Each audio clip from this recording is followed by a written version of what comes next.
मित्रों, मेरे पास ऐसे बहुत से फ़ोन आते हैं जिसमें ये पूछते हैं कि कुंडली का ऐसा कौन सा भाव है या जहाँ से हमको सुख और शांति, समृद्धि और सफलता 2023-24 में प्राप्त होगी। आखिरकार वो कौन सा फार्मूला है जिससे हम ये जान सकें कि हमारा सुख कुंडली में कहाँ स्थित है। लोग कहते हैं कि चतुर्थ भाव सुख का है, लेकिन वहाँ पर तो शनि और राहु बैठे हैं, तो वहाँ से तो हमको मिलना नहीं है कुछ भी सुख।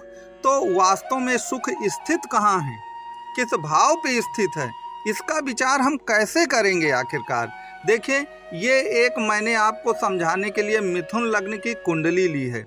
मैं मेष लग्न की भी ले सकता था, लेकिन लोगों का कहना यही है कि आप बार बार मेष लग्न की कुंडली लेते हैं, तो मैं आपको समझाने के लिए मिथुन लग्न की कुंडली है। अब देखिए, मिथुन जो लग्न है, जहाँ पे लग्न लिखा है उसे आप प्रथम भाव मानेंगे, वह प्रथम भाव होगा। अब उस भाव का जो स्वामी है, आपके लग्न जो भी है, आपकी 12 लग्न होती हैं, उन लग्न में अगर एक पड़ा है तो मंगल स्वामी है, 2 पड़ा है तो शुक्र स्वामी है, 3 लिखा हुआ है मिथुन तो उसका बुध स्वामी है, 4 लिखा हुआ है तो कुल मिला के चंद्रमा स्वामी है। इतना आप लोग जानते ही हैं।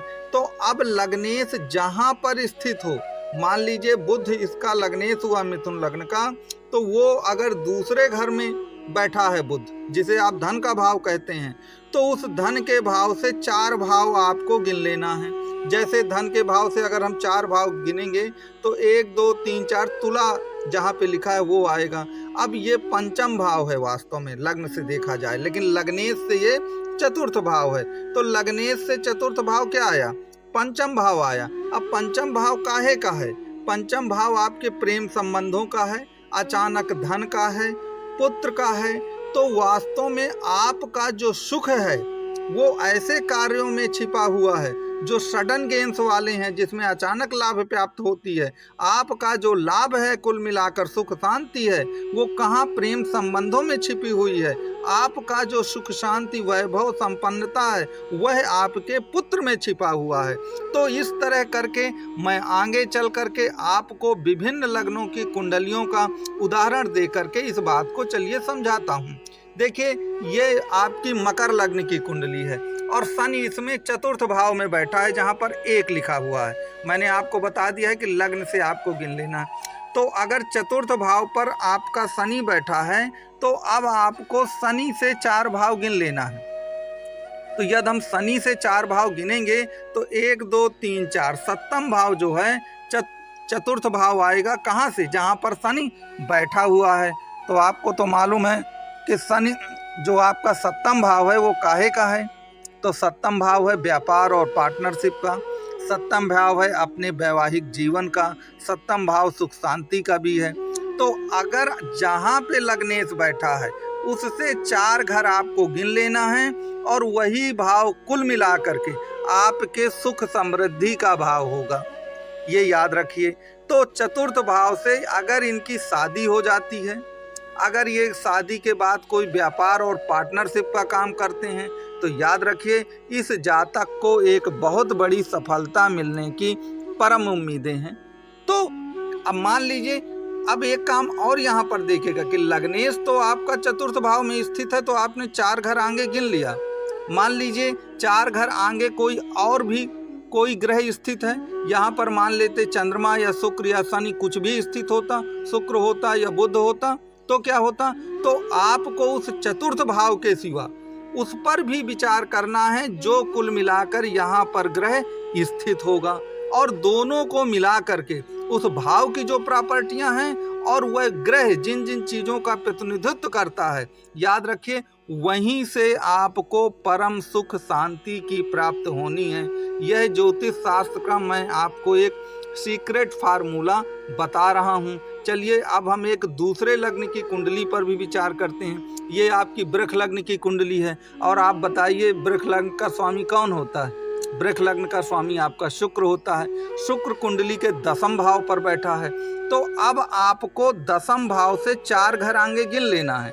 तो 10वें भाव से अगर 4 घर आगे आप करेंगे, जहाँ पर ये 11 लिखा हुआ है, इससे अगर 4 घर आप आगे देखेंगे तो क्या है? लग्न ही आएगी जहाँ 2 लिखा है। तो अब आपको जो भी एक प्रकार से सुख शांति है वह आप में स्वयं समाई हुई है, क्योंकि लग्न का मतलब आप स्वयं हैं, लग्न का मतलब आपका मान सम्मान है, लग्न का मतलब आपका हॉबी है, आपका व्यक्तित्व है, आपका पुरुषार्थ है, आपका यश अपयश है, सब कुछ लग्न है।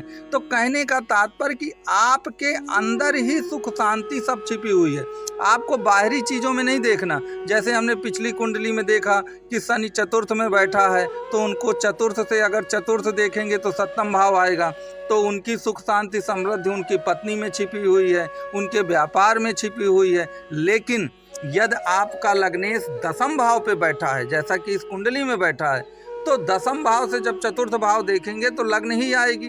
तो जब लग्न ही आएगी तो अब आपका सुख आपके अंदर ही छिपा हुआ है, आपके मान सम्मान में छिपा हुआ है, आपकी हॉबी में छिपा हुआ है, आपके व्यक्तित्व में छिपा हुआ है।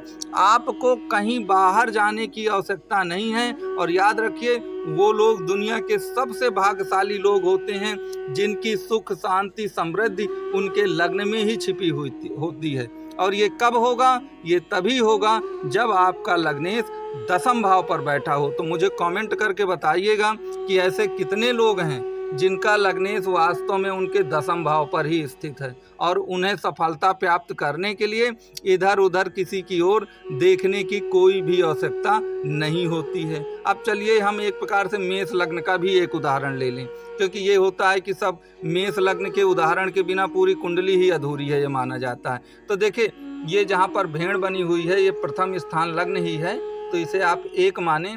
इसका स्वामी मंगल कहाँ बैठा हुआ है? नवम भाव पर बैठा हुआ है।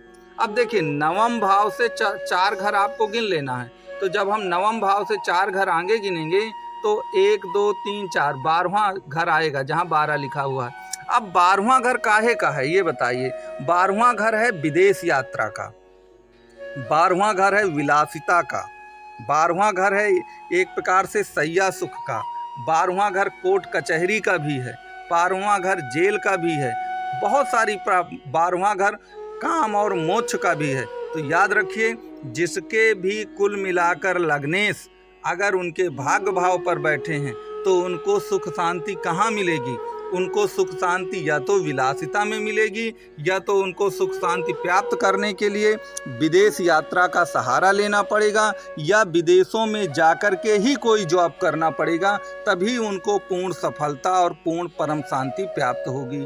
तो जो मेष लग्न की कुंडली का मैंने आपको उदाहरण दिया कि अगर ये मेष लग्न में नहीं है, अगर आपका लग्नेश नवम भाव में स्थित है, आप किसी भी लग्न के हों, तो मान लीजिए कि विदेश यात्राएं और विदेशों में काम करना आपके लिए रामबाण की तरह होगा और आपको पीछे मुड़ के कभी नहीं देखना पड़ेगा। तो मित्रों, ये मैंने एक प्रकार से आपको आपकी सुख शांति कहाँ स्थित है ये मैंने आपको बताया कुंडली का उदाहरण देकर। आपको वीडियो कैसा लगा ये कमेंट बॉक्स में ज़रूर बताइएगा। मेरा व्हाट्सअप नंबर दिया गया है, अगर आप फ्री में कुंडली का कोई परामर्श चाहते हैं तो मेरे व्हाट्सअप नंबर पे आप अपनी बर्थ डिटेल को सेंड कर दें, मैं 100% आपको उस पर परामर्श दूंगा। मेरा वीडियो देखने के लिए कोट कोट धन्यवाद।